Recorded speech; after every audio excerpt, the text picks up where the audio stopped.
Bismillahirrahmanirrahim. Assalamualaikum warahmatullahi wabarakatuh. Alhamdulillah kita berjumpa lagi di pagi hari ini, di pagi yang cerah, dalam acara Psikologi Keluarga bersama Ustadz Husein Alatas, Ustadz Abu Bakar Barada, dan juga Mbak Hajah Nur Nuning. Alhamdulillah sudah hadir semua di studio. Juga ada Ondi dan Mas Anis. Kasus yang masuk adalah tentang seorang wanita yang bersuamikan mu'alaf. Sholatnya rajin tapi dia belum dihitan. Dia bertanya-tanya kenapa, apakah sholatnya sah? Dia belum dihitan kenapa? Karena takut, trauma gitu, takut. Terus yang satu lagi, seorang istri yang suaminya gemar sekali mengundang teman-temannya ke rumah untuk acara makan-makan. Tapi selesainya nggak bantu-bantu, jadi istrinya nih agak kewalahan. Nah, istrinya ini dulu termasuk orang yang dimanja, dia biasa dilayani, sekarang harus melayani. Assalamualaikum Ustadz Husein, Ustadz Abu Bakar Barada, Mbak Hajah Nur Nuning. Baik, kita mulai acara ini dengan membaca Al-Fatihah. A'udzu billahi minasy syaithanir rajim. Bismillahirrahmanirrahim. Alhamdulillahi rabbil alamin. Ar-Rahmanir Rahim. Maliki yaumiddin. Iyyaka na'budu wa iyyaka nasta'in. Ihdinas siratal mustaqim. Siratal ladzina an'amta 'alaihim. Ghairil maghdubi 'alaihim waladdallin.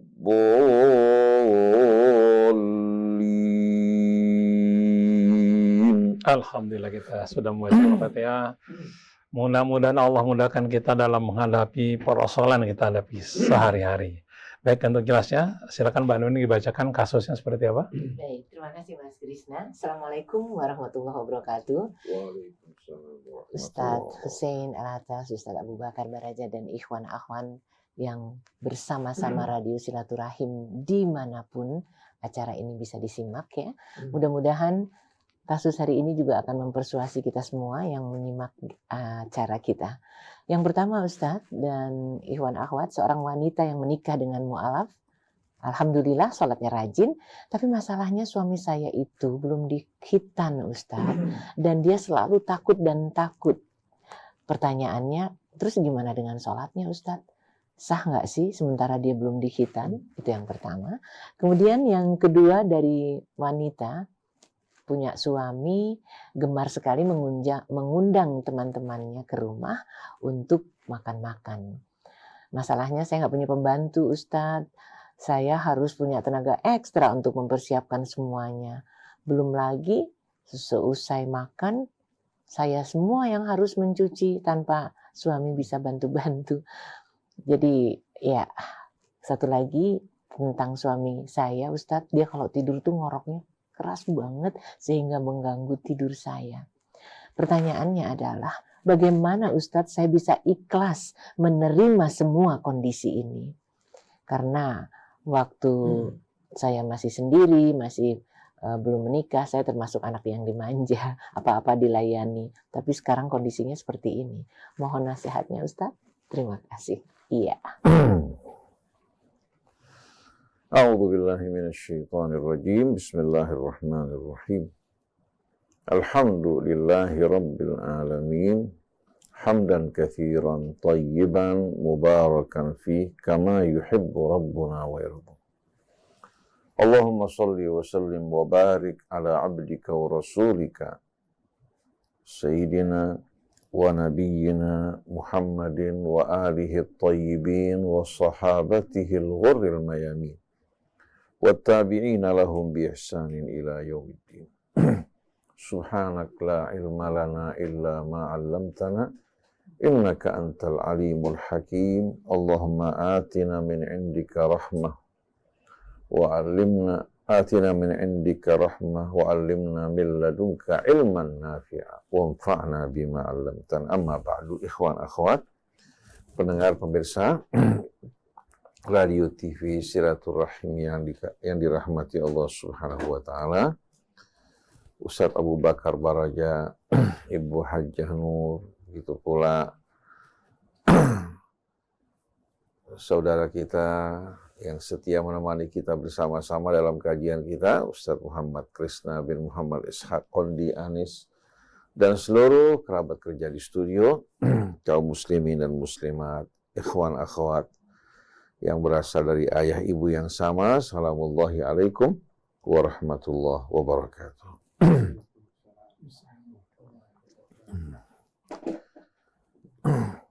Pertanyaan pertama berkaitan dengan seorang wanita yang menikah dengan seorang pria mu'alaf yang belum dikhitan. Apakah sholatnya sah? Kalau bicara mengenai sholatnya, asal dia membersihkan betul-betul ya air seni ya, yang tersisa pada apa? Pada kemaluannya dia bersihkan, sholatnya tidak ada masalah apa-apa sama sekali. Tapi berkaitan dengan kesehatan,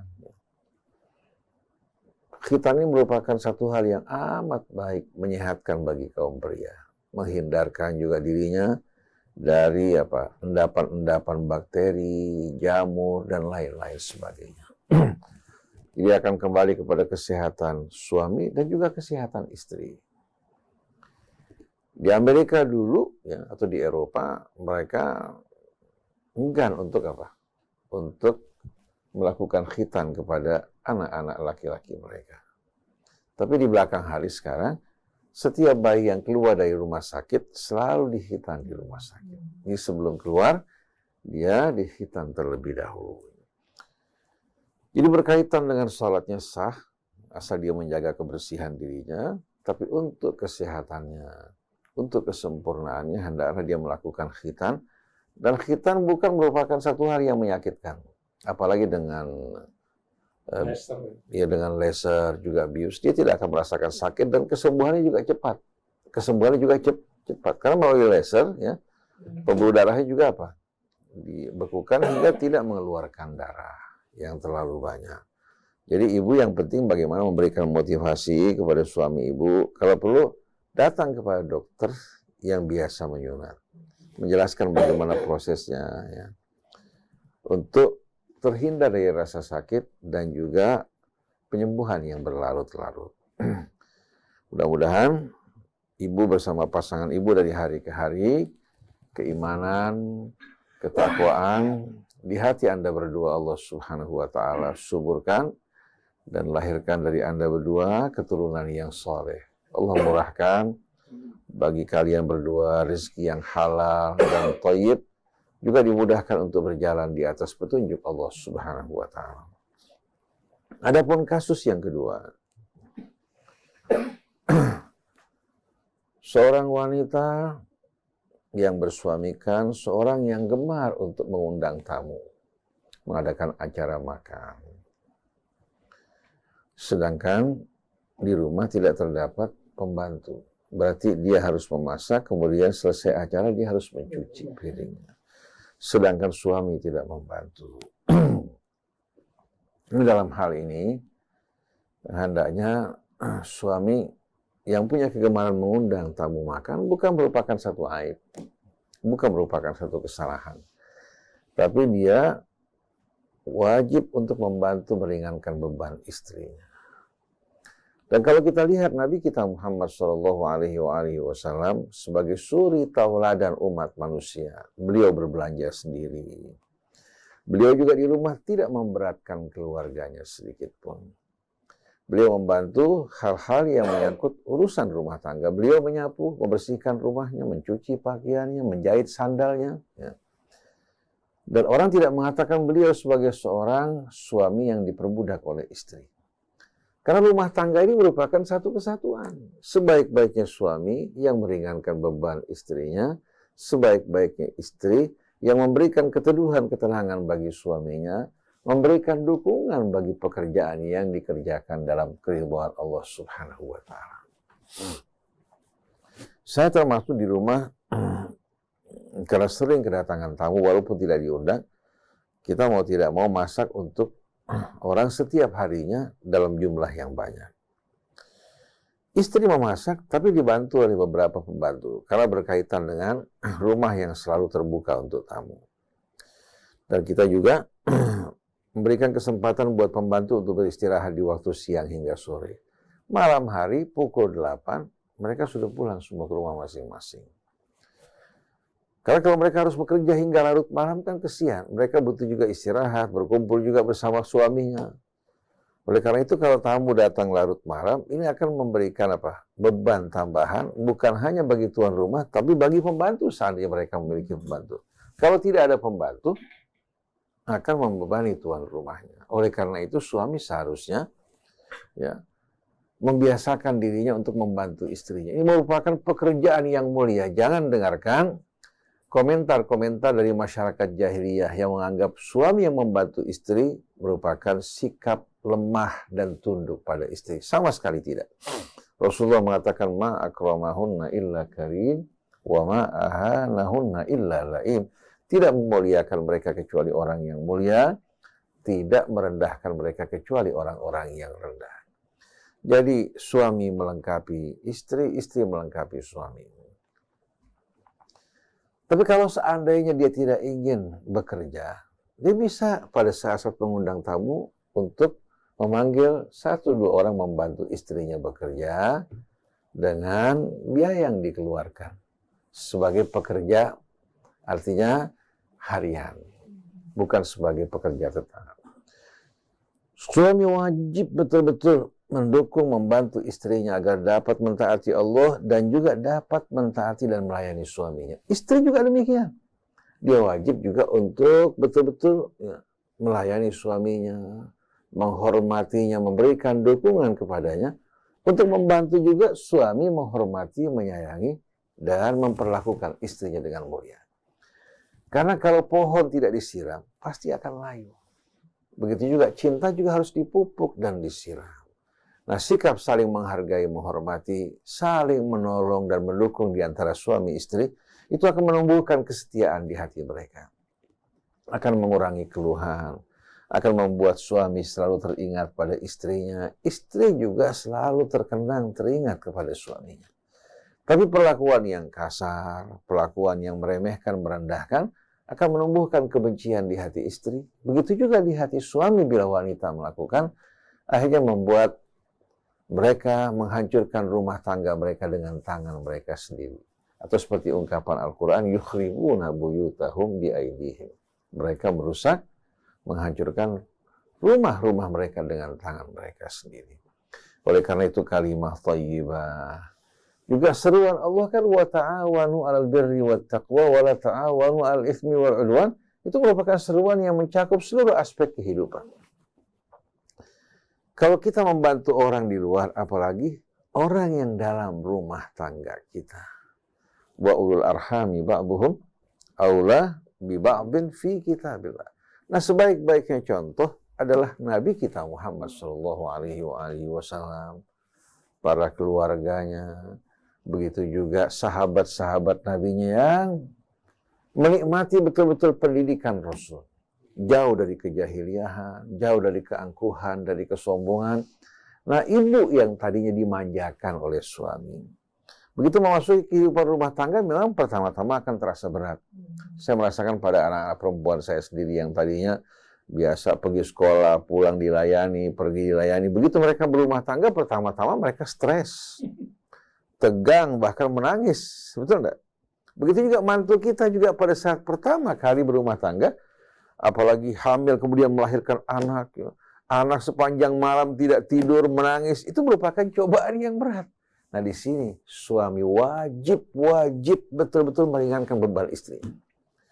Oleh karena itu saya punya anak yang laki-laki, pada saat istrinya melahirkan, sepanjang malam dia ikut memberikan bantuan, bergantian menjaga anaknya. Bahkan sebelum susunya keluar, anaknya dibawa ke saudari perempuannya untuk menyusu. Itu sepanjang malam bisa 3-4 kali balik. Ini sebetulnya merupakan amal yang mulia, bukan sikap tunduk atau takut pada istri. Bukan pekerjaan yang hina seorang laki-laki yang mencuci piring, mencuci pakaian. Betul enggak? Pada saat istri kita hamil tua, saya ikut bekerja, mencuci pakaian. Ya. Istri yang meriska, kemudian tidak harus duduk kan. Kita masih menggunakan penggilasan pada saat itu, bukan menggunakan mesin cuci.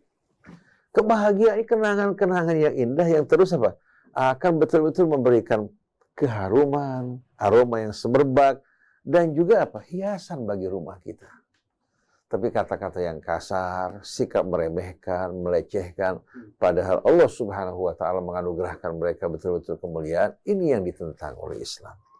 Kemudian kasus kedua, suaminya di saat mengorok suaranya keras, istri terganggu sepanjang malam. Secara pribadi saya pernah mengalami bersama teman, di saat dia mengorok bukan ngorok biasa, suaranya bagaikan guntur dan gempa, sampai goyang. Kita pada saat bangun di waktu malam tertawa karena nggak tahan. Nah, dalam kondisi begini, kalau istri nggak bisa tidur, terganggu dan nggak sabar, saya pikir kamarnya bisa pada saat tidur bisa pisah kamar. Jadi jangan sampai menyakiti perasaan suami juga dengan sikap yang lembut. Kalau bisa bersabar, fabiha wa ni'mat, meletakkan sesuatu di kuping. Sekarang kan ada penutup kuping untuk yang berenang kan? Meletakkan sesuatu di kuping, saya kira meringankan dan mengurangi beban suara. Dan itu tidak akan menyakiti suami. Jadi hindari sesuatu yang akan membuat dia tersinggung, membuat dia merasa diremehkan, ya. Padahal bukan meremehkan suaminya, tapi nggak tahan mengoroknya kan? Nah, suami juga berusaha untuk melakukan terapi bagaimana untuk menghilangkan ngoroknya, meletakkan sesuatu di hidung. Ya. Saya kira banyak cara yang bisa dilakukan. Atau perempuan menggunakan penutup kuping, atau menggunakan iPhone di sini ya, sambil mendengarkan Quran. Ya. Ini insya Allah mudah-mudahan membantu untuk tempuh cara-cara yang santun, yang baik, yang tidak sama sekali menyinggung. Baik laki-laki maupun terhadap pasangannya perempuan. Dan kita harus tahu bahwa dunia ini singkat. Kenangan-kenangan yang indah kita tinggalkan, itu luar biasa. Tapi subhanallah, hal-hal yang buruk yang kita lakukan dan salah, itu akan membuat hati tidak merasa nyaman. Saya dari mulai kecil, banyak kelakuan-kelakuan perbuatan yang saya lakukan, sampai sekarang itu membuat perasaan tidak nyaman di hati. Contohnya dulu kita masih kanak-kanak, guru mengajar di sekolah, kita bermain di lapangan, kita menunjukkan keberanian kita. Guru sabar menghadapi kita. Sebelum kita memohon maaf padanya, dia meninggal dunia. Artinya di hari tua seharusnya kita akan mohon maaf kan? Dia meninggal dunia. Bagaimana perasaan kita pada saat tersebut? Padahal itu kesalahan pada masa-masa kita masih di SD. Bicara salah, melakukan perbuatan-perbuatan yang kita anggap tidak patut lah. Walaupun sudah tua seperti ini, subhanallah suka terbayang dalam benak kita. Oleh karena itu, jangan kita mengulangi melakukan perbuatan-perbuatan yang akan membawa penyesalan bagi kita di dunia, apalagi di hari akhir nanti. Jadi kita harapkan pasangan suami istri hargai betul-betul saat-saat indah mulia yang Allah berikan pada mereka, agar bersyukur pada Allah Subhanahu wa Ta'ala, saling menghargai, menghormati. Ini akan menjadi kenangan-kenangan yang indah baik pada masa hidup maupun pada saat mereka meninggalkan dunia atau salah satunya. Wallahu a'lam. Masya Allah. Jadi Mas Krisna, masih cukup banyakkah pupuk dan juga air untuk menyuburkan tanah dan kebun rumah tangga kita? Kayaknya kita semua harus usahakan itu. Tapi dari kasus yang kita simak pagi hari ini, kira-kira apa tips yang akan diberikan oleh Ustadz Abu Bakar Baraja terkait dengan sabar ngadepin pasangan tadi ya? Ngadepin pasangan yang masih kayak bocah kali ya Mas Krisna. Silakan Ustadz. Bismillahirrahmanirrahim. Assalamualaikum warahmatullahi wabarakatuh. Waalaikumsalam warahmatullahi wabarakatuh. Alhamdulillah. Yakinkan takut dan khawatir itu tidak perlu ada pada diri kita. Karena Allah yang menjamin kita. Ketika kita merasakan rasa takut, selain daripada Allah, hati kita tidak menentu. Nggak tahu mau dibawa kemana. Karena rasa takut itu yang akan membuat seseorang terombang-ambing. Tapi kalau kita hanya takut sama Allah, insya Allah hal-hal yang ringan, yang kecil tidak takut. Hanya sebatas khitan, sunat. Memang besar karena akan disuntik pakai jarum, akan dipotong. Itu yang menakutkan. Gambaran visualisasi itulah yang membuat. Oleh karena itu, seperti yang tadi dikatakan, bagaimana meringankan kata sunat atau khitan itu. Kalau dia berpikirnya dipotong, maka ketakutan itu akan muncul. Tapi kalau diajak berpikirnya sehat, ya, dan juga lepas dari penyakit, dan juga bagaimana menyenangkannya, itu yang diberikan, maka dia akan semangat mau dia melakukan. Jadi ketika visualisasi gambaran yang terlalu menyeramkan itu yang menimbulkan rasa takut, berikan. Terus dimasukkan kata-kata menyenangkan, baik, kita nggak capek, ya, dikit-dikit membersihkan. Kita harus membersihkan kalau mau sholat. Kalau belum bersih, belum boleh. Nah, mau nggak mau kita harus. Insya Allah gambaran yang takut menjadi satu yang menyenangkan. Kalau kita berpikir bahwa ini harus dan wajib dilakukan. Nah, itu yang mendorong. Keunikan kita, seorang ibu, seorang istri yang sedang kebingungan. Begitu baiknya suami mendatangkan tamu-tamu yang akan mendapatkan berkah. Kalau banyak tamu, banyak berkah. Namun yang digambarkan lagi apa? Capek. Yang digambarkan lagi cuci piring. Yang digambarkan lagi harus masak, lagi rame. Itu yang tergambar. Itulah yang membuat akhirnya kita nggak senang. Keberkahan yang kita akan dapatkan hilang karena pikiran kita apa? Capek, nggak suka.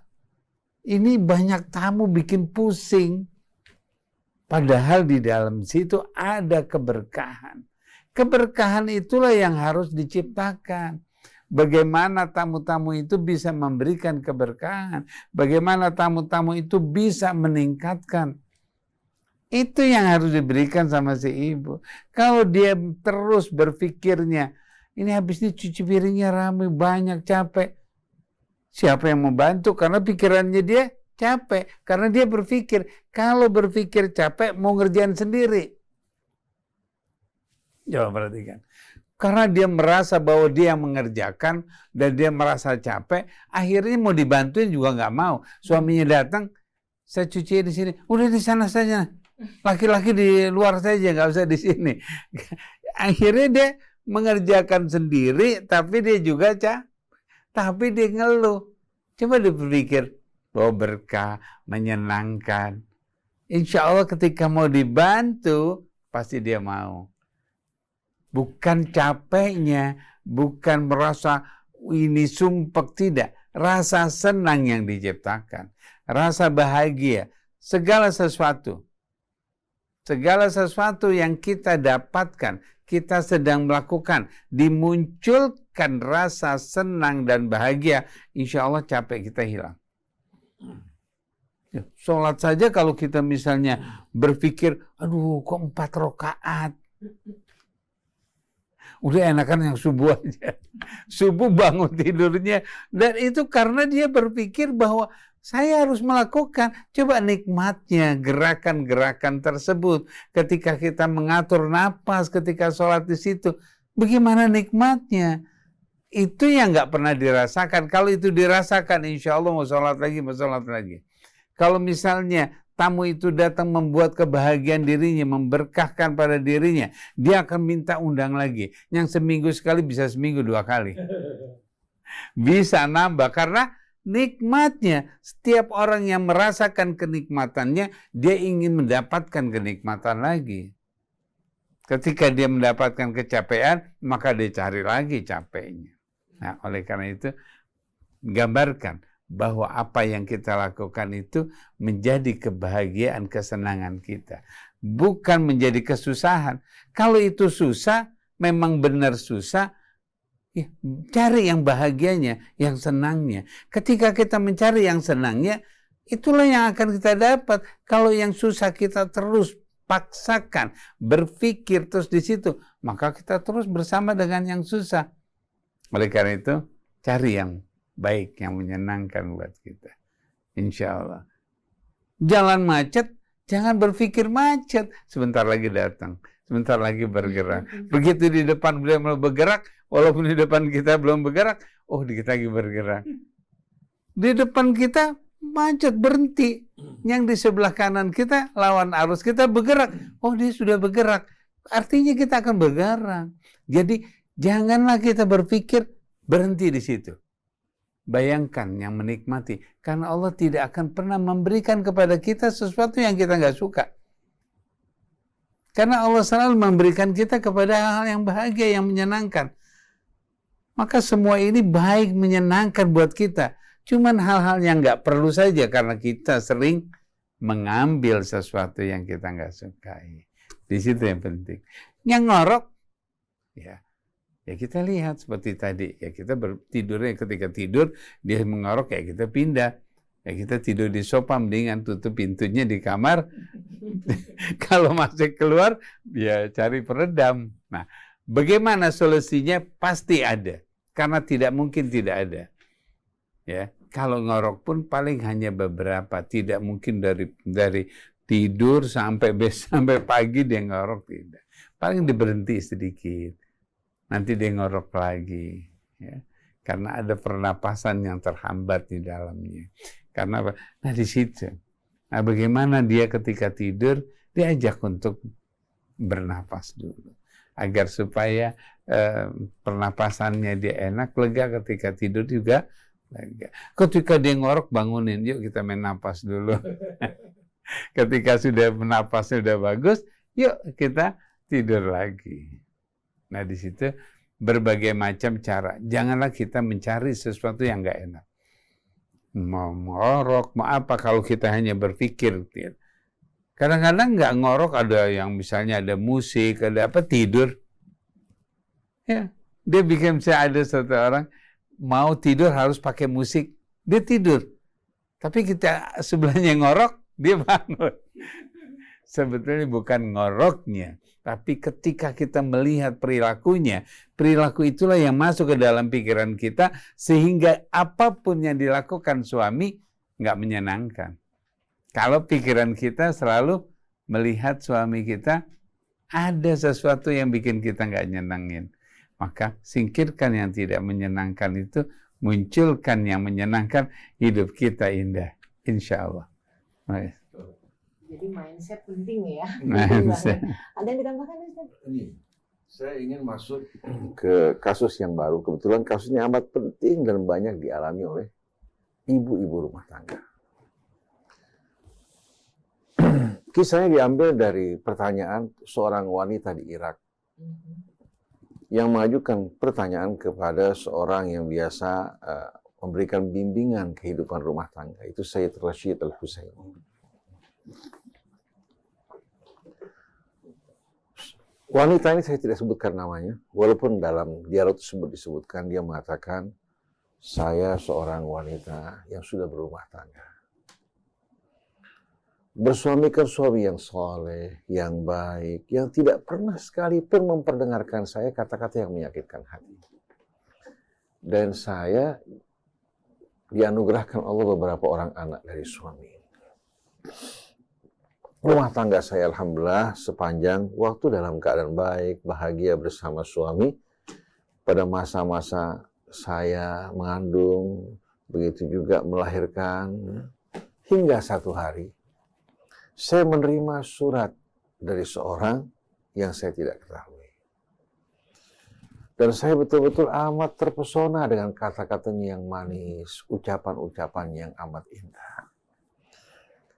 Begitu puitis, mempesona, membuat hati saya tersentuh. Tapi saya abaikan. Tidak lama kemudian masuk surat yang kedua. Saya membaca dan merasakan keindahan surat tersebut, tapi saya tetap mengabaikan. Kemudian datang surat yang ketiga, memberikan betul-betul sentuhan dan kata-kata yang manis. Hingga saya setiap hari itu merindukan kedatangan suratnya. Karena sering mendengarkan kiriman surat tersebut yang begitu mempesona, menggoda, dan merayu, sampai saya merindukan. Berlalu waktu yang lama, ya, saya begitu merindukan surat tersebut. Satu hari, surat tersebut tidak datang kunjung. Saya mulai menantikan, bertanya-tanya kenapa surat tersebut tidak datang. Akhirnya setelah beberapa waktu kemudian, kembali surat tersebut masuk melalui handphonenya. Dia merasakan rasa senang, bahagia yang luar biasa. Sampai satu hari si pria, saya memberikan jawaban. Saya memberikan jawabannya, ucapan-ucapan atas apa yang dikirimkan. Dan saya merasakan betul-betul saya menemukan faris ahlami, pahlawan mimpiku ini. Yang dirindukan. Mulai saat itu juga dia bersikap dingin pada suaminya. Mulai dia bersikap dingin pada suaminya karena dia tidak menjumpai pada suaminya apa yang dirasakan dari pria asing tersebut. Sampai satu hari, si pria minta saya mengirimkan foto saya. Saya masih menolak, masih keberatan hingga satu hari saya kirimkan foto saya. Begitu dia menerima foto saya, pada surat berikutnya dia menulis surat yang berisikan ancaman. Dia menuntut dari saya sesuatu, kalau tidak dia akan beritahukan suami saya. Pada saat itu saya merasakan semua impian-impian yang indah itu hilang. Dan saya merasa laki-laki ini ingin mengeksploitir saya melalui kata-kata yang indah tersebut. Tapi saya khawatir suami saya tahu atas apa yang terjadi. Si pria mengancam untuk memberitahukan suami.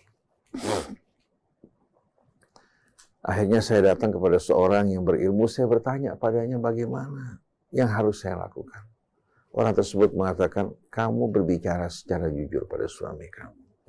Agar kamu tidak menjadi alat pemerasan bagi laki-laki tersebut. Apa yang terjadi kamu terima, ini merupakan kesalahan kamu. Akhirnya si wanita ini bercerita pada suaminya. Dengan penuh penyesalan, dia mohon ampun kepada Allah, meminta maaf kepada suami. Ternyata kepercayaan mudah sekali untuk hilang, sedangkan membangun kepercayaan ini yang amat sulit. Mulai saat itu suami saya mulai bersikap dingin, mulai acuh tak acuh, ya. Terlihat bahwa dia sakit hati atas apa yang saya perbuat. Apa yang harus saya lakukan? Apa yang saya harus lakukan? Syed Rashid Al-Husaini mengingatkan kepada setiap wanita, terutama sekali yang berumah tangga, hati-hati kalian menerima surat dari luar. Karena semua ini berasal dari syaitan yang ingin merusak kehidupan rumah tangganya. Sebagaimana kita tahu, syaitan ingin memecah belah di antara suami dan istri untuk merusak kehidupan mereka dan menjerumuskan mereka dalam perangkap-perangkap syaitan. Maka Syed Rashid mengingatkan hati-hati. Jangan sampai hanya karena kalian menyukai handphone atau mobile ini, rumah tangga kalian mengalami kerusakan. Kepercayaan dengan mudah hilang. Membangun kepercayaan amat-amat sulit. Nah, pria semacam ini di tengah-tengah kita amat banyak. Banyak, luar biasa. Dan saya betul-betul merasakan. Ya, pria-pria yang dingin terhadap istrinya, kegemarannya menggoda istri orang. Sampai-sampai seorang bercerita pada saya, dari orang yang punya pengalaman, kemudian dia taubat. Dia kalau pergi ke acara-acara perkawinan resepsi, dia melihat siapa istri-istri orang yang cantik. Kemudian nanti ada orang yang menawarkan, siapa di antara mereka yang kamu mau? Si laki-laki menunjuk, saya mau si fulan, istrinya fulan. Nah, mulai si perempuan ini yang menjadi perantara menggoda. Apalagi kalau melihat ini orang punya kelemahan dalam bidang ekonomi, punya kelemahan sesuatu, dimasukkan dalam perangkap. Mulai dia berhutang, mulai dia melakukan kesalahan-kesalahan, ya. Kemudian si perantara mengatakan, untuk melunasi hutang kamu atau untuk menutupi hal yang salah, cukup kamu diminta oleh fulan untuk berkumpul 1 malam saja. Nah, kalau seorang suami yang tidak pernah menyakiti istrinya, hidup mereka bahagia, bisa tergoda oleh kata-kata rayuan, bagaimana kalau si wanita yang merasa disakiti oleh suaminya? Coba bayangkan. Oleh karena itu, untuk menjaga kehidupan rumah tangga kita, di samping kita memperlakukan pasangan kita dengan mulia, pria ataupun wanita, banyak-banyak berlindung kepada Allah agar menjaga rumah tangga kita kesucian dan kemurnian.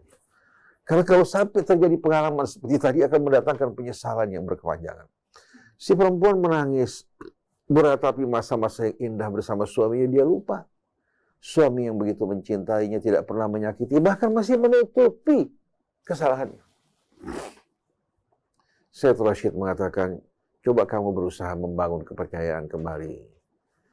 Dan itu tidak cukup 1-2 hari. Kamu harus sabar, memberikan kepercayaan, memberikan janji bahwa itu kebodohan. Mudah-mudahan setelah ini kamu dijauhkan dari hal-hal yang serupa. Oleh karena itu, kenapa Rasulullah mengatakan, mal'unun man habbaba imra'atan ala zawjiha. Terkutuk orang yang menggoda seorang wanita, ya, untuk berpaling dari suaminya. Oleh karena itu, kita di saat berbicara pada wanita yang sudah menjadi istri orang, harus menggunakan kata-kata yang datar, bukan kata-kata yang menggoda, yang merayu. Manusia hatinya lemah. Begitu juga wanita pada saat berbicara, apalagi sudah bersuami, dia harus menjaga irama suaranya, bicaranya, irama yang datar, bukan irama yang menggoda. Menggunakan kata-kata yang menggoda ini hukumnya haram. Perempuan di saat mengirimkan kata-kata seperti ini, jangankan laki-laki yang sakit hatinya, pria baik-baik bisa tergoda karena godaannya amat besar. Di saat menerima telepon, bicara ala kadarnya dengan datar. Jangan berikan kesempatan pada pria di luar untuk beranggapan bahwasannya Anda membuka jalan buat dirinya. Begitu juga laki-laki terhadap wanita yang sudah menjadi istri orang, untuk menjaga cara berbicaranya. Jadi mal'unun man habbaba imra'atan ala zawjiha. Terkutuk laki-laki yang menggoda seorang perempuan untuk menjauh dari suaminya dan mendekat kepada dirinya. Dan ini merupakan godaan yang paling besar. Dan mudah-mudahan Allah melindungi keluarga kita, rumah tangga kita dari hal-hal seperti ini atau hal yang serupa. Maka bacalah doa perlindungan. Saya selalu di rumah membaca u'idzu nafsi wa zawji wa dzurriyyati wa ma razaqani rabbi billahil ahadis samad alladzi lam yalid wa lam yulad wa lam yakun lahu kufuwan ahad bi rabbil falaq min syarri ma khalaq wa min syarri ghasiqin wa min syarri nafatsati fil uqad wa min syarri hasidin idza hasad bi rabbin nas malikin nas ilahin nas min syarril waswasil khannas alladzi yuwaswisu fi sudurin nas minal jinnati wan nas. Artinya, aku bentengi diriku, serahkan perlindungan diriku, begitu juga pasanganku, anak-anak keturunanku, dan semua pemberian Tuhanku kepada Al-Ahad, As-Samad. Begitu pula kepada Rabbul Falak, begitu juga Rabbun Nas. Insya Allah mudah-mudahan suami yang membaca, istrinya dijaga, termasuk dirinya. Istri yang membaca juga suami dan anaknya dijaga. Tidak ada yang lebih indah daripada doa perlindungan. Saya pernah kalau nggak salah tuliskan, insya Allah kita kirimkan lagi insya Allah dengan terjemahannya. Bagi siapa yang mau membaca doa ini, Allah akan jaga dirinya dari berbagai macam mara bahaya. Apalagi dengan banyak bencana, gempa bumi, badai, berlindung pada Allah. Ini merupakan jalan yang terbaik. Jadi kepada ibu-ibu yang berumah tangga, jangan pada saat jengkel, pada saat kesel, tak mendengarkan kata-kata yang manis, ibu lupa. Ketahuilah, suami yang paling tampan, suami ibu. Pria paling tampan, suami ibu. Begitu juga wanita yang paling cantik adalah istri kita. Itulah yang dihalalkan Allah. Adapun kecantikan yang bukan menjadi istri kita, ketampanan yang bukan suami kita, ketahuilah, itu semuanya sebetulnya merupakan tipu daya syaitan. Wallahu a'lam. Jadi Mas Krisna, kehangatan, keramahan, dan canda pasangan itu jangan sampai hilang ternyata ya. Kita masih ada waktu sekitar 3-4 menit, boleh ditambahkan Ustaz Abu Bakar?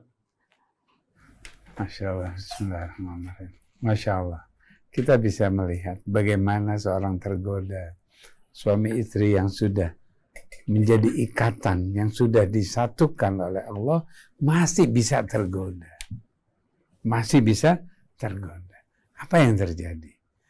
Karena ketika mawadah mereka sudah merenggang sedikit saja, maka masuklah sesuatu. Maka kuatkan mawadahnya. Kuatkan interaksi, kuatkan sentuhan, kata-kata yang menyenangkan. Berusaha tidak ada masalah di dalamnya. Kalau berbicara, bukan membicarakan membahas masalah, bukan menyalahkan, bukan mempermasalahkan, tapi bagaimana menunjukkan yang baik, bagaimana mendekatkan. Kalau dia sudah rapat, insya Allah tidak akan ada lagi pihak ketiga. Tapi kalau ketika sudah saling menyalahkan, saling menjelekkan, di saat itu rengganglah mawadah. Maka nggak ada rasa lagi. Ya. Di dalam ada satu buku namanya Change Body itu. Ketika terjadi seseorang, misalnya sudah sering terjadi perdebatan, sering saling menyalahkan, maka rasanya sudah hilang. Rasa itu sudah berkurang. Karena apa? Karena ketika dia mulai bayangannya, aduh nanti disalahkan. Ketika menyentuh, ini nanti dia akan mengatakan lain. Itu yang terjadi. Oleh karena itu, berusaha mendekat. Teruskan. Bagaimana kedekatan ini agar supaya benar-benar terikat yang sudah diikatkan oleh Allah dengan perkawinan tersebut, jangan sampai lepas. Insya Allah kalau ini udah sekat, mau siapapun nggak akan ada. Tapi kuatkan pada Allah, ajak bersama-sama pada Allah. Tidak akan mungkin ketika dia bersama dengan Allah, tidak akan mungkin. Siapapun yang datang, dia akan tampil. Insya Allah. Apa? Iya, Mas Krisna, banyak mestinya yang masih kita dengar lagi ya, sayang kita dibatasi waktu, Ustadz. Tapi kalau soal kebutuhan bantuan tenaga itu banyak ya ikhwan akhwat yang menyediakan infalan istilahnya untuk orang-orang yang cuman bantu-bantu cuci piring itu pasti akan tersedia. Oke Mas Krisna, closing statement-nya. Kalau ada jalan yang baik yang untuk bagaimana kita tetap harmonis dalam rumah tangga. Terima kasih berbagai nasihatnya tadi Ustadz. Oke. Baik, terima kasih Ustadz atas berbagai nasihatnya. Mudah-mudahan rumah tangga kita selalu dijaga dari segala gangguan setan ya. Oke, saya Muhammad Krisna, Mas Ondi, dan juga Mas Anis mohon pamit. Wabillahi taufiq wal hidayah. Assalamualaikum warahmatullahi wabarakatuh. Waalaikumsalam warahmatullahi wabarakatuh.